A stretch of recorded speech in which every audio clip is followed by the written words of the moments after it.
Hundreds are stopping to pay homage to a Butler County landmark destroyed in a fire. A driver on I-75 in Monroe called 911 to say lightning hit the 6-story statue of Jesus last night at the Solid Rock Church.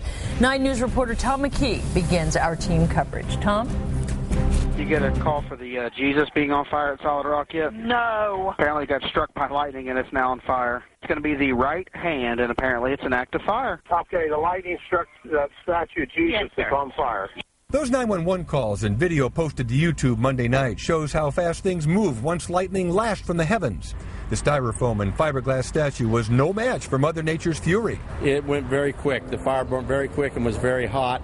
This is what the statue called King of Kings looked like when it was built in 2004 for $250,000. All that remained Tuesday of what many called Touchdown Jesus was the steel that had held the arms skyward. The fire was so intense it quickly spread to an adjacent amphitheater, destroying much of the equipment to be used in an upcoming 4th of July celebration. The 6-story statue met every building and fire code, according to Monroe Fire Chief Mark New, who added it even was protected against lightning strikes. Everything around the structure, even the structure itself, has lightning resistors and grounding rods. Those safeguards apparently didn't stop the bolt from above. It should have, but it didn't. And a lot of times, as you know, in your homes or other buildings, lightning goes all different places within a structure.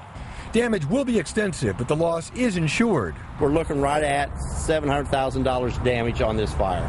People here said they never thought that the King of Kings would catch fire. Anybody hates to see anybody lose anything due to fire or any other tragedy that happens. Tom McKee, 9 News. There's always been a tremendous fascination with the King of Kings statue, but this fire has spiked interest around the tri-state and the world. Deb Silverman continues our team coverage live. And Deb, you are where so many people have stopped to see what's left of that giant statue for themselves.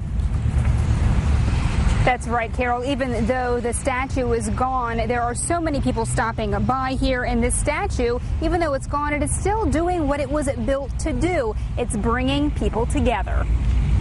The lightning strike that took down the landmark statue, commonly known as Giant Jesus or Touchdown Jesus, has people who live around here feeling sad. It's been a landmark. It's been fun to know that you're almost home when you see it coming up from Kentucky and Tennessee, you know. But then you come up Interstate 75 and look at this big statue of Jesus, which is no more. But so it was pretty dramatic. It's such a sight. All day, a state trooper has to keep people from stopping on the side of the interstate.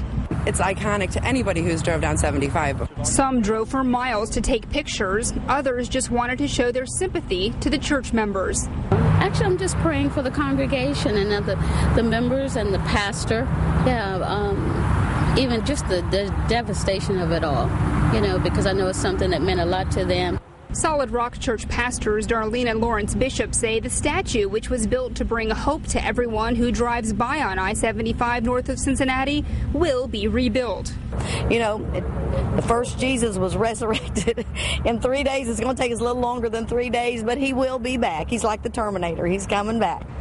The couple isn't looking at what's lost, though. The bishops are looking at what was saved. No one was hurt.